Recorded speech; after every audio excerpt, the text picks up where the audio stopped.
Pasca erupsi pada Minggu dini hari, hektaran lahan pertanian warga di Karangasem terpapar abu vulkanis dengan intensitas tebal. Untuk mencegah dampak buruk akibat menghirup paparan abu, pihak BPBD Karangasem pun membagikan ribuan masker kepada warga. Pasca erupsi pada Minggu dini hari, 3 kecamatan di Kabupaten Karangasem terpapar abu vulkanis dengan intensitas tebal. Salah satunya terlihat di Desa Amerta Buana, Kecamatan Selat. Selain menghujani ruas jalan dan pemukiman, paparan abu juga menghujani hektaran lahan pertanian warga yang siap panen.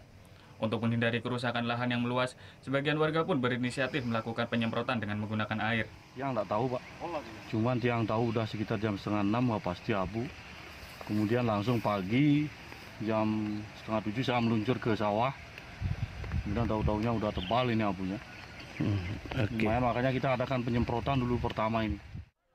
Terkait kondisi ini, pihak BPBD Karangasem pun bertindak cepat dengan membagikan ribuan masker kepada warga.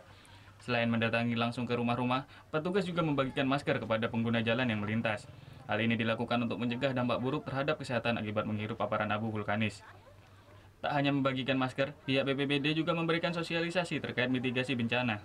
Ini kita lebih kepada edukasi, jadi kami dari pemerintah kan tidak setiap saat ada, tapi kami ingin memberikan edukasi bahwa kita secara pribadi masyarakat untuk tetap siap menyiapkan APD. Jadi demikian kita sebagai stimulan. Jadi pada saat erupsi agar menyiapkan masker.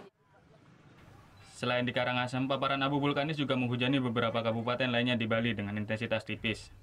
Kadek Martana melaporkan untuk NET.